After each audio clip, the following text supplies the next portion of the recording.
Welcome to Nerds at Church, a podcast about nerdery and the Bible. I'm Pastor Emily, and I use pronouns like they, them, theirs. And I'm Pastor Kay, and my pronouns are she, her. In this episode, we'll discuss the fifth Sunday after Epiphany, also known as Lectionary 5, which this year falls on the 7th of February. Check out the episode description for links to the Bible passages and other references we make in this episode. So, our deep dive today is about the omnipresence of God. Omni meaning everything, presence meaning, being there, not birthday or Christmas presents. The idea that God is everywhere. Now, I've been told by the parents of the children involved that one of my most effective children's sermons I ever gave, which maybe isn't saying a lot, I don't know, was one where I talked about how God had truly created everything, and I listed a whole bunch of very different stuff, and one of the things that I listed was mosquitoes. God created mosquitoes. This apparently blew the minds of these kids. And, they were talking about it all week, and I love it when kids have that response, but, there is no controlling when that happens, Mm-hmm. You never know how they're going to respond to stuff like that. But if I can try to blow your mind for a moment, let's really think for a second about what the consequences of God truly being everywhere is. Omnipresence. Because much like God created everything, we also believe that God is truly everywhere. From mansions to shacks, from babies being born to the rooms where COVID patients are dying. From a beautiful sunset to caves that are filled with bat guano and water that is filled with bacteria and parasites. Yes, that example is in there because I once read a extremely visceral and vivid description of a cave like that. I believe you. And there are some places where it's easy to find God. Raise your hand if you've ever had someone tell you that they like finding God in sunsets or nature. Which is accurate. That's fine. No, I find God there too. That's totally cool. It's just, the thing about faith is that when it matures, you start seeing God in the more difficult places also. Mm-hmm. Not just in beauty, but also in the places where it's harder to imagine that God is there. But the truth is that God never abandons us. And so even when we are struggling, even when we are in pain, even when we are stretched to our limits or past them, God is there. And one of my favorite ways to remember this is that the concept of some place that is truly God-forsaken, which is a phrase that gets used sometimes, that's fictional. It's not true. There's no such place. Yeah, I was thinking about God's omnipresence, and there's actually a great series. I don't think they're actually a series because they don't all match, but there are kids' books that are like, what is God's name? What does God look like? Where does God live? So sure. If you need a kid's book, Where Does God Live? For this one would be great. But sure. I was thinking about this, and I'm in a spiritual direction for caring professionals group that meets about every other week. And one of the leaders of the group, Christine, is Jewish. And she talked about, one time when we were meeting, she talked about a concept in Judaism being that God is in everything. So that includes God being in suffering, which is also what we're talking about with Christianity and with our faith. And the delicate piece of that is that it's not that God causes suffering, but right. That God is present in suffering, which for those of us who are Christians, we call this the theology of the cross, right? That we see God present in suffering yes. Because we see Jesus on the cross, and that is the epitome of suffering. And so we know that God is with us when we suffer. Not that God causes it. I think I frequently pray about God's tears joining our tears, that God cries with us when we cry, and that is part of how we think about God's omnipresence. Yes. However, if you are used to thinking of attributes of God as being superpowers, Emily and I were talking before we started recording this episode, and we've decided this would be a terrible superpower. This would not be a fun one. No, thank you. I really don't want to be in all the places. Nope. Thank you, God, for being there, but not, no, I'm not signing up for it. Nah. I like limited location. I am an introvert. I do not want to be everywhere. Being in two places at once, that would be really handy sometimes. But everywhere, no. Or being able to, apparate, sure, yes. And get to other places really quickly, yes. But, I'm an introvert. I wonder if extroverts would be like, yes! I should ask my roommate sometime. cave filled with bat guano and water filled with bacteria and parasites. I'm just saying. So yeah, it's true. Like, there are scientists who love places like that, nature enthusiasts and so forth, and that's fine, but I'm not one of them. That's fair. As we dive into the readings for this episode, our first reading for this episode is Isaiah chapter 40, verses 21 through 31. God reminds the Israelites who are exiled that they don't need to worry about God getting tired or worn out. After all, God created the universe. Yay. So one of the themes in this passage that comes up a couple times is the like, didn't you know? Right? We hear it, and it's the way that Isaiah states it is, have you not known? Have you not heard? And it's repeated a couple times. It reminded me of the Doctor Who episode in season 6. So throughout season 6, we kind of learn who River Song is, but there's an episode where she names the Doctor, and we don't actually hear it, but... Well, no, that would ruin the suspense. Right. But it's the only time that the Doctor is ever named, because the Doctor's name can never be said. So this idea of didn't you know? No, of course not, because the Doctor couldn't say. So the answer to God's question in the Doctor Who sense is no, didn't know. But yeah, I think it's this perfect naming and not knowing and knowing, and when things are revealed. It also reminds me of a fairly common storytelling trope, which is often known as you know, Bob. When a author or a writer wants to put in a bit of world building expansion kind of thing, they'll have someone start a lecture on, recent history or how this piece of science works or whatever with, as you know, because everyone in this universe knows that, and then go on and explain the thing. It's like mansplaining. Well, not quite, because they're just they're telling the audience who is part of a different universe and doesn't know but that. the character is mansplaining. In character, yeah, in the universe it might feel like mansplaining to whoever the person who's listening. But it's something you see in young writers especially, and after a while people figure out more nuanced and more interesting ways of sharing that kind of information. But it can be fun. But the phrase, as you know, Bob, is now stuck in my head for the rest of my life. So nice. Then in verse 22, when we hear about God who stretches out the heavens like a curtain and spreads them like a tent to live in, it just reminded me vividly of outer space, right? And thinking about the pictures of the Milky Way at night. As someone who grew up in the mountains of Colorado, I think about, when I think of the Milky Way, it's this, paler area of the sky, right? Where it's just kind of this, not gray, but, that sort of grayish, bluish. It's just because you there can are see so many all the more stars. there. Yeah. Compared to with light pollution and stuff. But then there are other places where it's actually dark spots on Earth where you can see the full Milky Way with all of the stars plus the gas that blocks some of the light, and it's just amazing. This beautiful. That's what I think about when I think about the heavens stretched out like a curtain or spread out like a tent to live in. See, whereas I read that verse and my immediate reaction was to say, this does not mean that God is one of the planet builders from Magrathea in the series Hitchhiker's Guide to the Galaxy. Now, if God wants to, God might in fact choose to look like a mouse sometimes, but God is certainly a lot less unpleasant than those planet builders were, and definitely does not want to experiment on you. Yeah. Just a heads up, in case you were worried. I was not worried, but now I am. Well, God looking like a mouse could be fun. Yeah, it's true. I mean, we did just talk about God being omnipresent. And therefore, yes, in mice as well. Yeah. Yep. When we reach verse 23, we hear, God who brings princes to naught, who makes the rulers of the earth as nothing. God can do this, yes. That doesn't mean that God is like an alien invasion force, like in the first couple of episodes of David Tennant's run as Doctor Who, where only the Doctor can save the Earth because human rulers are basically powerless in that situation.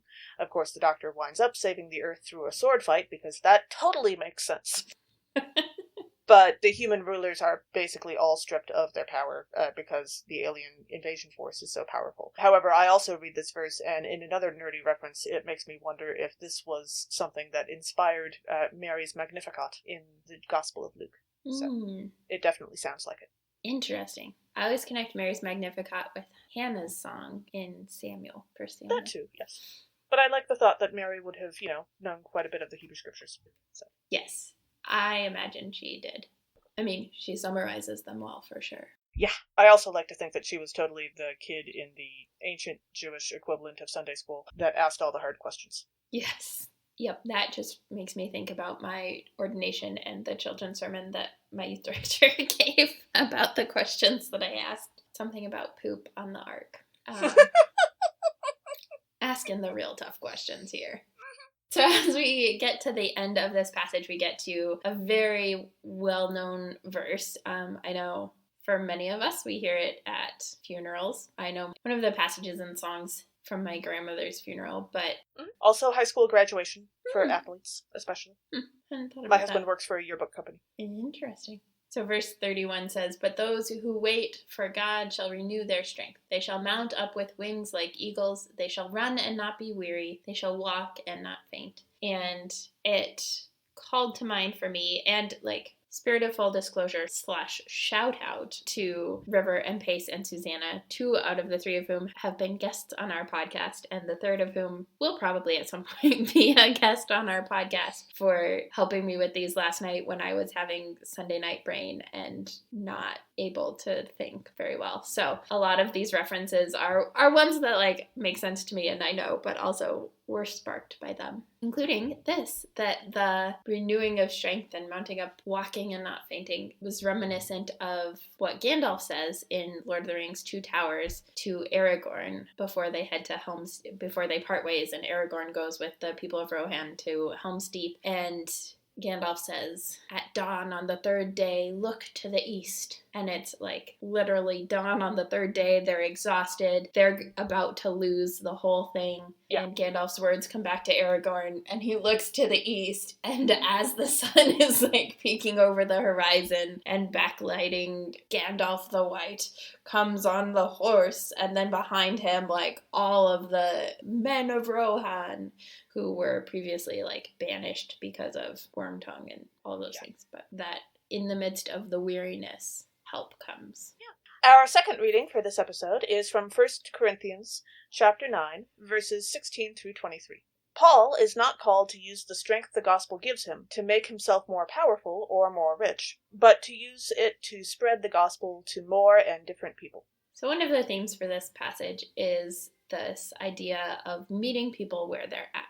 That's what Paul's talking about a lot, of showing up in the ways that they're showing up. And so Pace brought this up with Batman, but I think it works also for Arrow in the CW series, that like there's the billionaire who has one image of who he is, and not in the very first seasons of the Arrow, but in later seasons, once Oliver has kind of established himself as a good rich guy, which I mean, it's debatable of if any billionaire could actually be good, because people are poor, and that in and of itself is enough reason to not be a millionaire. But the idea is like, so he meets people where they're at, in the like billionaire trying to, or like the politician trying to inspire the good of the community and work for the good of the community, but then also at night he like is the Arrow fighting bad guys and being a vigilante. So it's these like different ways of meeting people where they're at that are common for a lot of superheroes who are like, I have to hide my identity, so I will be this to these people and this to these people. So then that's why Clark Kent is a journalist. Yeah. And Supergirl. Yeah.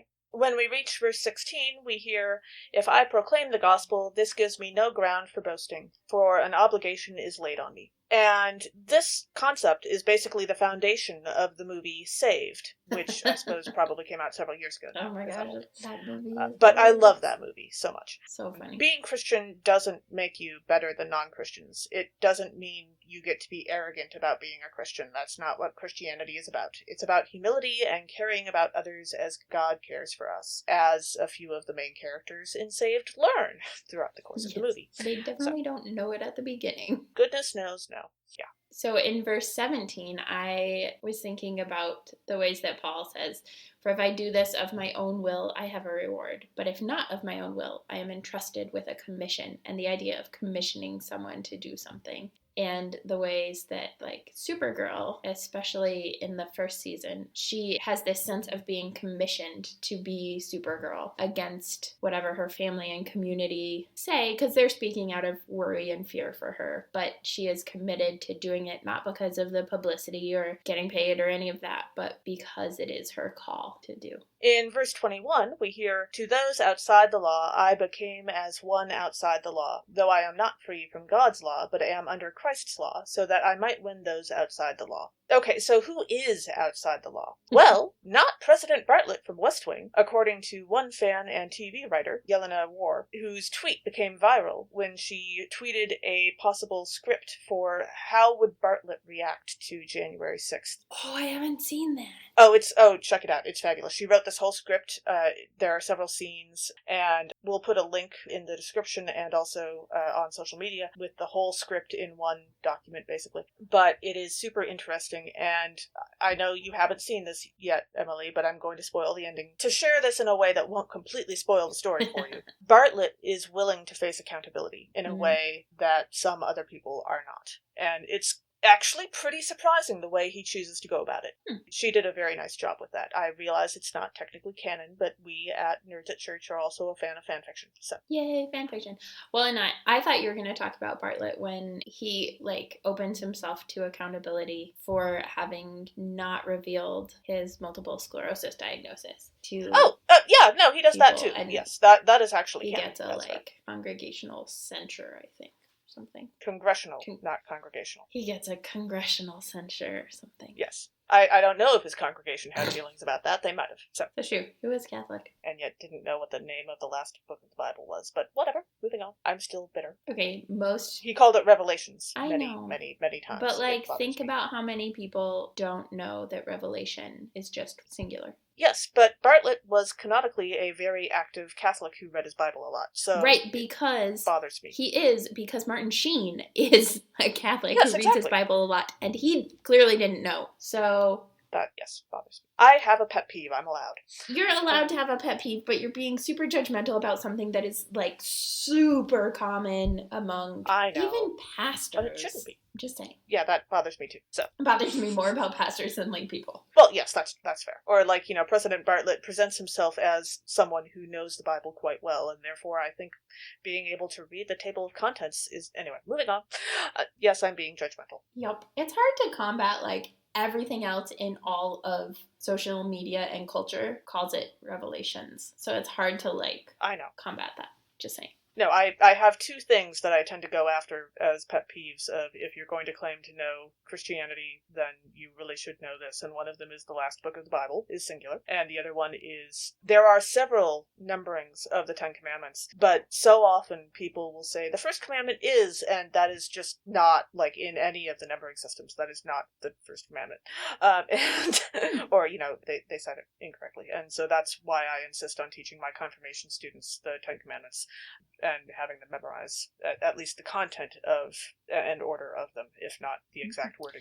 Which will come up in Lent. Yes. So in verse 22, we hear Paul say, "To the weak I became weak, so that I might win the weak. I have become all things to all people, that I might by all means save some," which is a great recipe for burnout. Yep. One of my pet peeves is when someone, usually in a eulogy or a funeral sermon, is lifted up as never saying no, as always showing up whenever asked, and it's actually that's really bad boundaries, and that is not helpful for anybody, and it probably means that they were over functioning.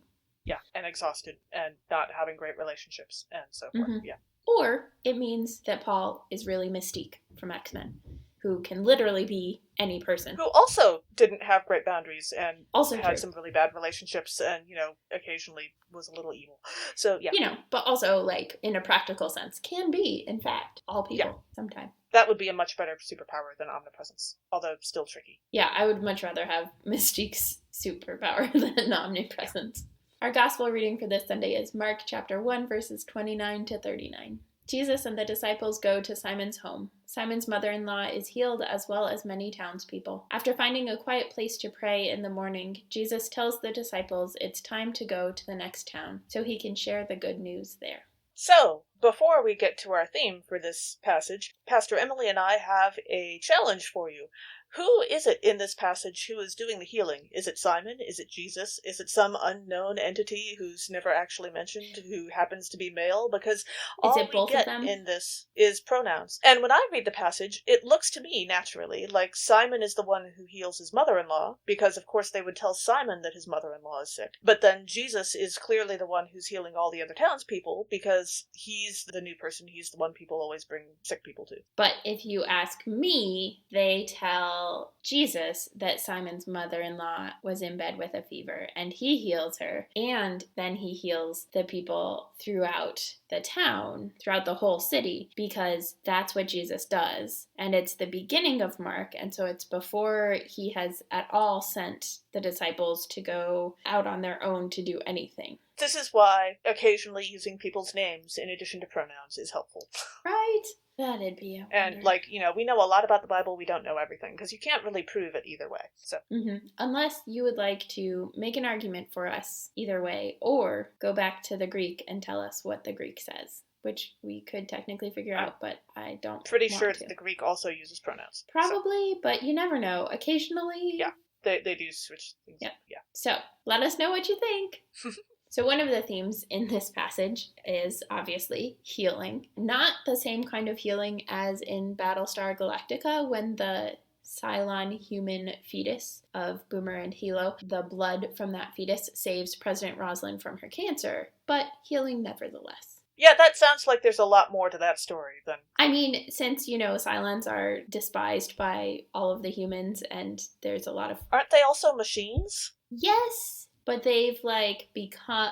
So you... Like sentient machines. They're sentient like machines, but they also have, become more like humans. So they look like humans, and they bleed like humans, and they can die like humans, except then they get resurrected if they're close enough to their resurrection ship. But... Awkward. Yeah, it's a little weird, but apparently they can also, have sex and make a baby with a human. Not by themselves, but with a human.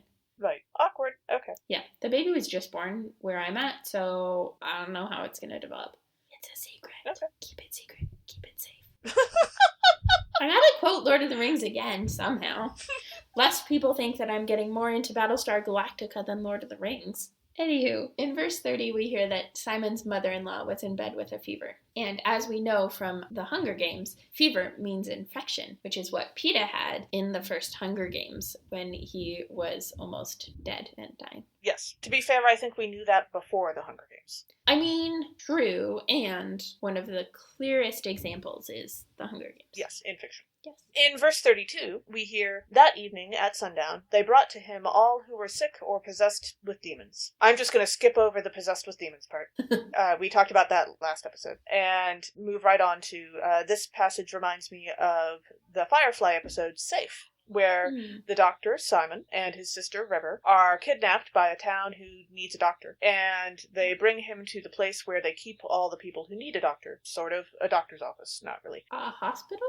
I mean, it's a house with sick people in it. They don't really have equipment or anything. I was trying to remember. So, sort of. But I guess an infirmary would be a good word for it. So it's kind of backwards. They bring the doctor, the healer, to the sick people instead of bringing the sick people to the healer. But it also works. He heals them anyway, as best he can, until his sister is accused of being a witch, and then they try to burn her at the stake, and Simon gets a little distracted, as one does.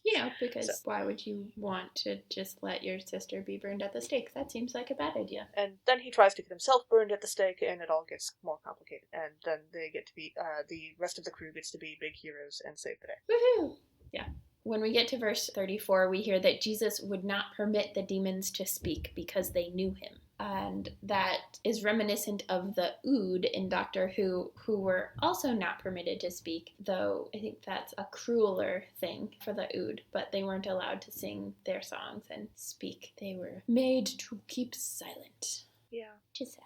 But once they do sing, it's very pretty. Mm-hmm. In verse 37, we hear, when they found him, they said to him, everyone is searching for you. Okay, yes, I'm sure that that's what they said, but I have to wonder, given my personal experiences, if it was really everyone who was searching for Jesus, or was it just a couple of people who the disciples thought were important that sent the disciples out looking for Jesus? Like, sometimes when somebody says everyone is doing something, really, they just mean a couple of people that they happen to think are important. Sometimes everyone means that one person person thinks this, that kind of thing. Mm-hmm. But, if a Star Trek captain wants to see you, everyone is probably looking for you, but it's not because everyone wants to see you, it's because the captain wants to see you. Mm.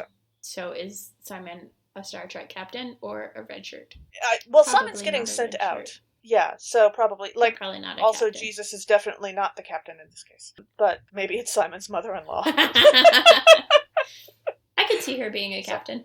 Yeah. Thanks for joining us. Catch us next time when we'll discuss nerdery connections to the scripture readings for Transfiguration with our special guest, Emily Ann Garcia. This podcast has been produced by us, Kay Rohloff and Emily Ewing. For more fun, check us out on Twitter and Facebook at NERDSATCHURCH or contact us at nerdsatchurch@gmail.com. Also, if you like what you've heard, rate us or leave us a review on Apple Podcasts, Facebook, or wherever you catch your podcasts.